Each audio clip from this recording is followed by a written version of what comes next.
March and apply for that fall. You're gonna have to wait. But I wanted to ask you, I had to do it in order to get the time. If I were to take February, it would be, regular time, which, now that it gives my doctor enough times for me to get those documents and send it to LSAC, am I still okay for fall, or is it going to have to be spring of 2023? I mean, March is late. Yeah. I'll be honest with you about it. I wouldn't be serving you by saying it's fine, don't worry. And yes, March with extra time is better than February with no extra time. If you need the extra time, obviously you're going to see a big score boost to get what your full potential would reflect by going for March. But it is quite late in the admission cycle. Yeah. So some schools will still take March results, but you've got much better chances as well as more scholarship money by waiting a cycle and applying in the fall instead. Yeah, because the issue is they can take you, but they won't give you that money because Exactly. all the money ran out. Mm-hmm. So you would say, because if I'm not mistaken, once you score in the LSAT, you have 5 years. That score it stays with you for 5 years. So essentially, you'd recommend, you get your score, but you wait until the next cycle to apply early. Exactly. Okay, I see what you're saying. Okay, now just going back to what I told you about the specific question. So, just all the three sections in general. I want to talk about sufficient assumption first. Okay. Between the two, sufficient assumption, necessary, I find necessary assumption easier. I don't know if that's a general rule. Maybe other students find necessary assumption easier, but I find the NA much easier than SA. And the, sufficient assumption is like formula based with the valid forms. But I want to ask you, is there any way that I can do sufficient assumption without having to rely on like the formula based? I know those question types are like very formula oriented, but I'll be honest with you. I do not like the valid forms. I understand you have to know them, the sum and the most, but they don't, it's not that they throw me off. It's just, I prefer not to look at the question that way and set it up like a formula. Is there another way that I can do the sufficient assumption question? Great question. Yeah. But first off, you mentioned some and most. Those don't apply to sufficient assumption. Yes, a stimulus can contain those words, but when I think sufficient assumption, I don't think about the words some and most. They're just not in my vocabulary for this question type. I'm thinking about what's going to guarantee the argument 100%, leaving no ambiguity at all. And the good news is that most sufficient assumption stimuli don't actually require you to diagram anything. You could do most of them in your head pretty easily. There are a couple of really tough ones that I would challenge anybody to do in their head. Yeah. By the way, an example of that would be the Wiggs question in Prep Test 58. Super hard question. I need to diagram it for sure. But that's rare. Most sufficient assumption questions are just looking for a restatement of the argument in broader terms, or the contrapositive of the argument possibly in broader terms as well. That's a lot of them. Another really common format would be simply connecting the new term in the conclusion back to the evidence. Usually there's going to be in a lot of the cases, there's going to be some new concept in the conclusion that never appeared in the evidence. And so justifying its presence there by linking it back to the evidence will guarantee the argument. So essentially, sufficient assumption in the answer choices, it brings on new information that guarantees the conclusion. Yes, we have to view sufficient assumption questions from the perspective that they're opening the door to new information in the answer choices. And the correct answer, if true, would guarantee the argument 100%, leaving no ambiguity at all. I do recommend watching the workshops where I break it down with formulas, because it can help you even if you don't draw things out on test day. It can help you see them in a different way. But ultimately, if you don't want to diagram them, in most cases, you don't need to, and you'll still be fine. Yeah, no, I mean, I understand for certain question types, like, parallel reasoning, other question types, you're gonna have to diagram. You're gonna have those questions in LR that you're gonna have to diagram. It's just Well, parallels I would diagram sometimes, not all the time, sometimes. okay. Parallel you diagram sometimes. So I mean, I guess you could say it's just a different way of cooking your food. I just rather do SA with the least amount of diagramming possible. And maybe that's why I prefer the NA, necessary assumption over the SA, but I'm gonna try with that input that you just put of, is the answer choices are gonna have new information, and the answer choice is gonna be powerful that it proves the conclusion 100%. Yep. My second question was for the curveball games. So, I've done a couple curveball games already, and what I'm seeing is once I diagram it, it's not as difficult because you have it diagrammed already. You just have to follow the rules, and you have to make sure your conditional logics, okay. My issue is when I'm reading the stimuli, and it's that difficult stimuli in the game. That's like, how do I even diagram this? So again, difficulty with the diagramming. So not so much like the older games, like the pretest 30s and the 20s, where like you would have to do like a sequential order game, but it would have to be in a circle, or though, because I feel like that's not really relative in the newer LSATs, but more so I would say convoluted games that are like a mixture between grouping and sequential order, and it revolves heavy on logic, on conditional logic, I would say. So it's just those games that you're like, okay, how do I diagram this? It doesn't fit the stigma between the basic in and out, grouping and basic sequential order, or double sequencing, those type of games. Yeah, I hear where you're coming from there. So the first step is to make sure that you are airtight, solid in your understanding of the basic game types. So I would want you to, for example, grouping in out games. I want you to be able to do all the regular grouping in out games without issue. Obviously, I don't need you to get 100% on every single one all the time, but to be able to set up at least the main diagram proficiently without any issues. That's the first step. You got to be able to do the components in isolation before you're going to bring them all together. In a combination game, yeah, it's going to be harder, and they're not going to always as neatly fit the mold as some of the more basic game types do. So you've got to be a little bit flexible, a little bit adaptable, and recognize that not every rule is going to go on the main diagram. Some will be a little bit abstract and might need to go on the side.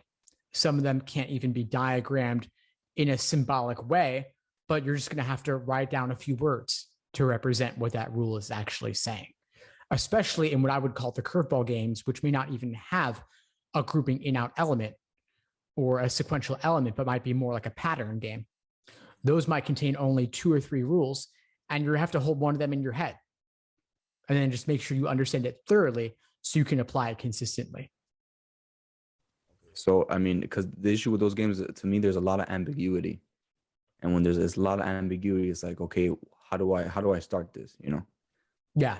Well, one step would be look at how LSAC sets it up if there is an orientation question associated with the game. That can give you a general idea, a general guideline as to how you might set it up. So essentially, the first question. I mean, yeah, with the first question, with the which are the following based off the scenarios, like it fits, and you have to cross out each answer choice based off the rules. Yeah, exactly. Okay. So those are often a gimme in logic games, and the bonus is that they can also give you a sense of how to lay it out if you didn't really have a sense of it from the rules or the initial paragraph. Another thing I'll say is that the local questions in the game, those if questions, if X were on slot 3, then what must be true? Something like that. Those if questions can give you a jumping off point where maybe there isn't a whole lot of work that you've done for the main diagram, but if you start with those if questions and start drawing a new scenario, the rules combined with whatever local limitation they're giving you can help you get started to actually make a scenario. And once you have one scenario, that can help you build some momentum over the course of the game. No, that has definitely helped me a lot. And not only have I done that with games, but we're reading comp as well. So, the if questions first, do them. And then, the question like which of the following cannot be true, which is more ambiguity. It helps you potentially answer the other ambiguity questions. So I've tried to do those questions first that they give you a premise based off a new, if X is in or Y is in, that specific piece, the game piece. I do those first and then try to solve the other ones. Perfect. That, yeah. And we're reading comp. Uh, I've tried applying that as well with answering the main primary purpose first, and then main point of the passage, and then the inference questions last. Awesome. Solid. It's the way to go. And so then also I want to talk about method of reasoning. I'm having difficulty method of reasoning in LR because the answer choices, the language is very convoluted. So like the answer choices for method of reasoning is like, okay, what was the reasoning, or the part, and when I get to the answer choices, I'm not sure because of the language in the answer choice, and it's really sometimes it can be long if I'm not mistaken. Yeah, for sure. I mean, Yeah. you want to make sure that you understand every single term they're using in any of the answer choices, not just the correct one. So during your review process, look up any word you don't understand, keep a running list, look them up later. And then during your review process, also check to see how the term in the answer choice applies to the stimulus. So when they said intermediate conclusion, what is the intermediate conclusion in this stimulus if it had one? Identify that part. Find what is the evidence. Find what is the counter premise. Find what is the analogy. It's not enough to just know what an analogy is. You have to know what is the analogy in this argument. Sometimes they'll try to make you think that something is an analogy when it's not. It might be an example instead. So getting really granular and nitpicky on those details can help you avoid wrong answers and choose right answers. But this all happens during the review process, and that's why it takes so long. How would you say you can improve that during the Socratic review method, during that review process, as far as, okay, how do I know this is an example or an analogy? You're asking yourself scenarios in your head based off the answer choices of why this answer choice is wrong, etc. Well, once you know the correct answer, during your review process, you can try to reverse engineer what made the right answer right, what made the wrong answer wrong. But beyond that, you have to get into your own thought process as to what made the right answer unappealing and what made the wrong answer tempting, or was I just confused and didn't know the vocabulary words or what they were referring to?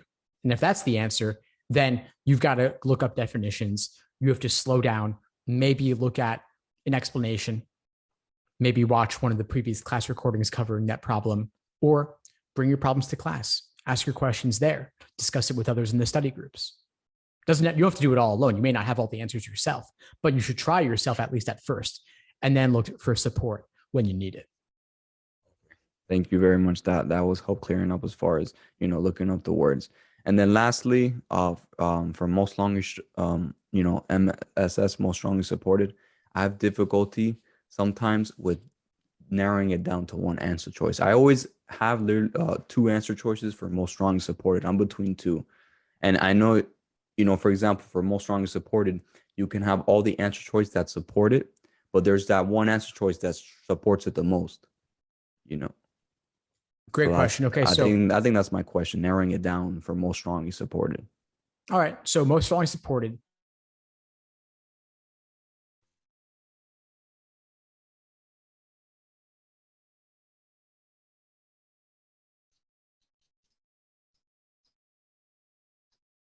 Rare cases might support it a little bit, but typically you're going to find 4 of them are not really supported by the stimulus at all, and one of them is supported a great deal. But the correct answer is kind of like Goldilocks. So it has to be just strongly supported enough. It's not always a must, but it's also not simply a could.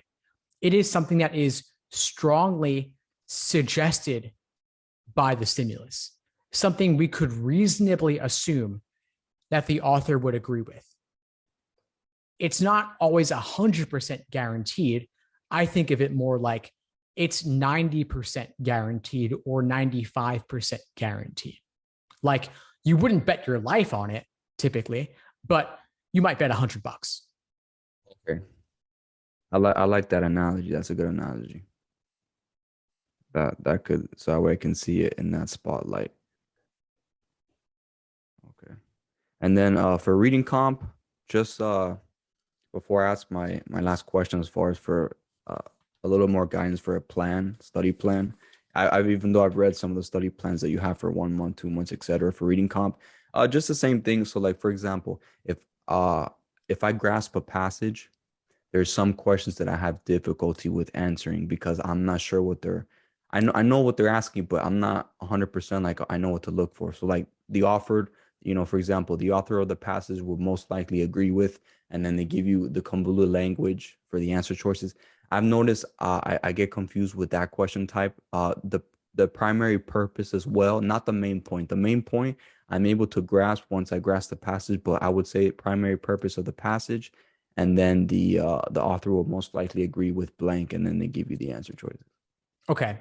Okay. Well, primary purpose, I want to start there because that one should be easier than author most likely agree. Primary purpose and main point are very similar. And I'm not saying that they're easy, but you should orient your reading comp question solving approach to start there. Because if you don't know the main point, if you don't know the reason the author wrote this passage, then how much do you really know? It's kind of like watching a movie but not knowing what genre it was. Like you should know whether it's a horror movie or a romantic comedy or an action movie, right? Those are broad strokes. Then you can narrow down more specifically to the plot, but you got to know the genre.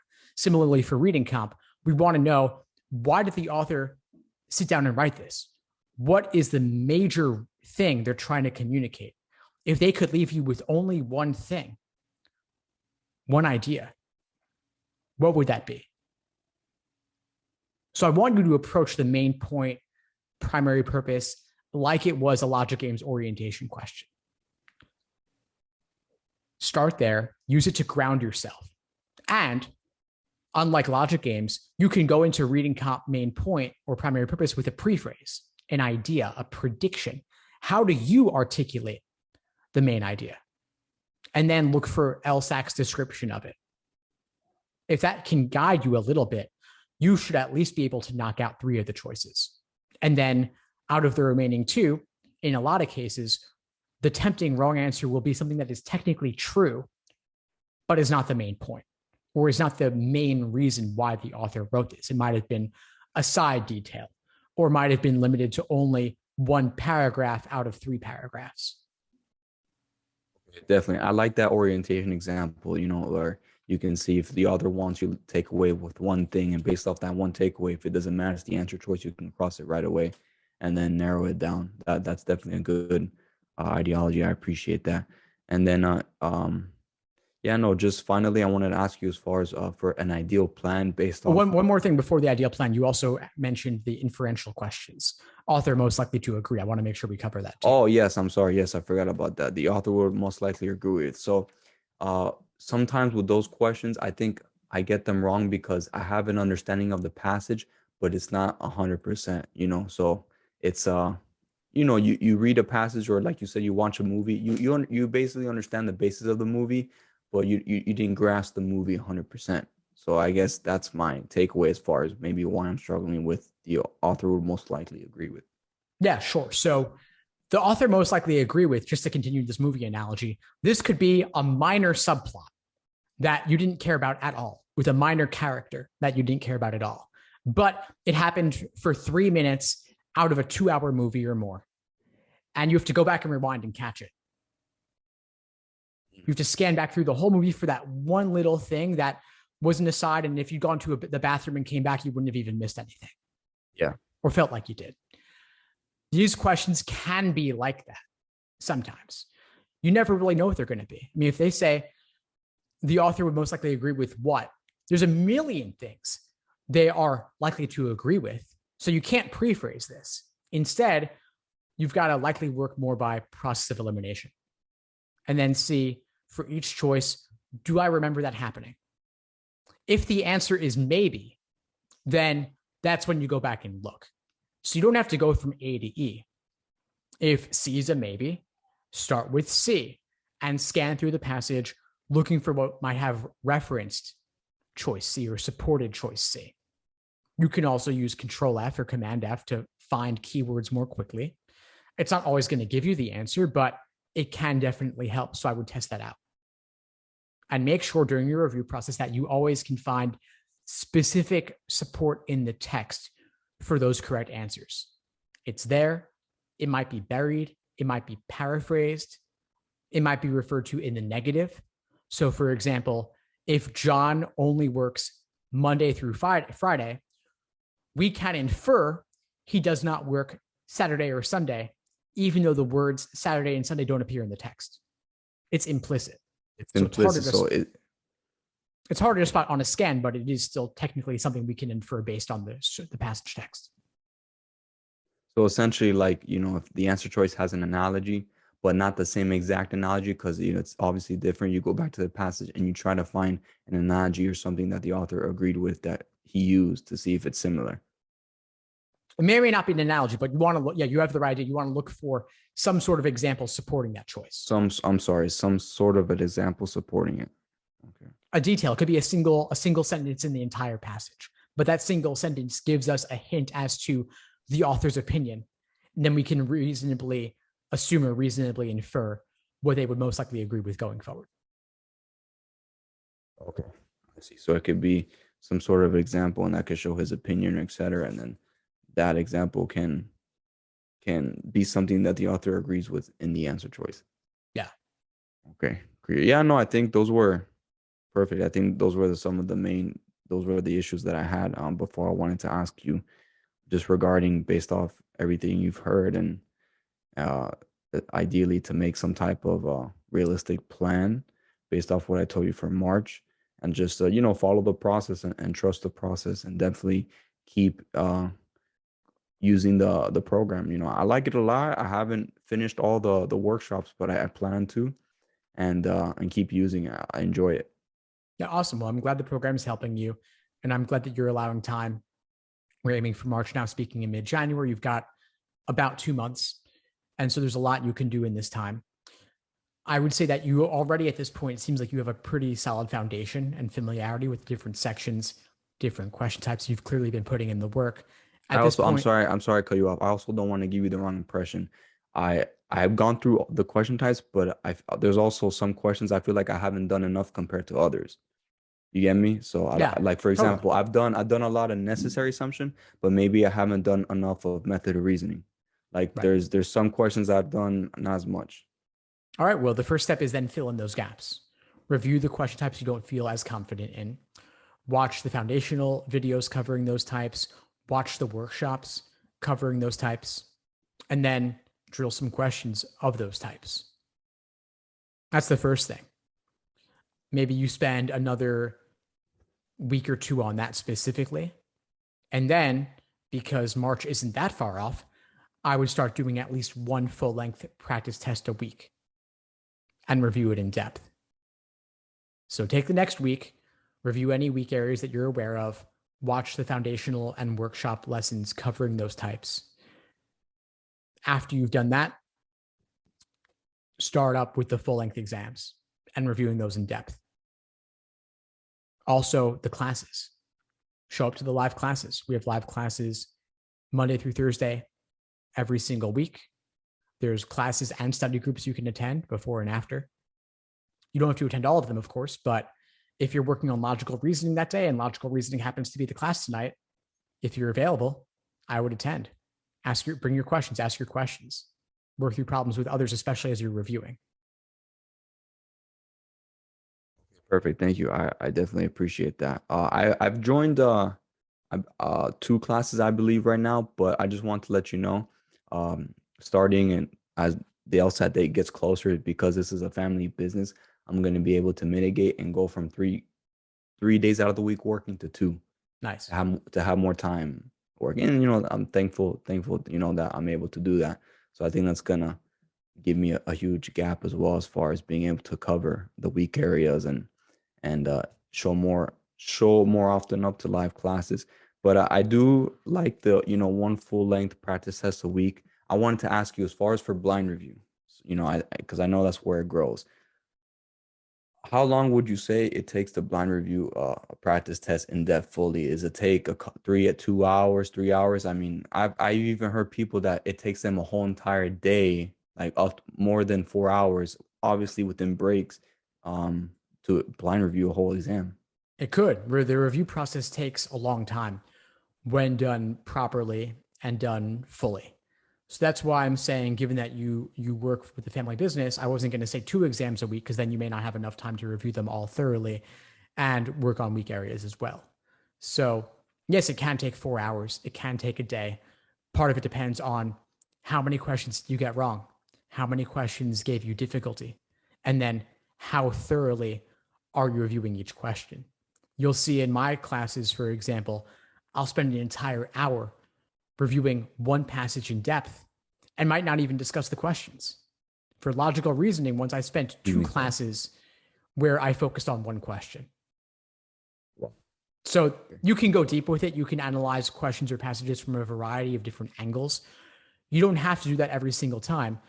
But if the question is really giving you trouble and you think there are really some takeaways and insights to be gained from going that deep, then do it.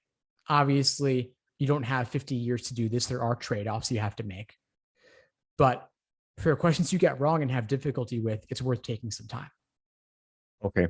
And then finally, my last question I wanted to ask you. So as far as for practice tests, I was thinking about starting at 50, 50 going all the way to 90. I've done some of the newer ones because I did take November. I've done 92. I've done prep test 90, prep test 76, those newer ones. But would you say starting from 50 or maybe 55 and then working my way up?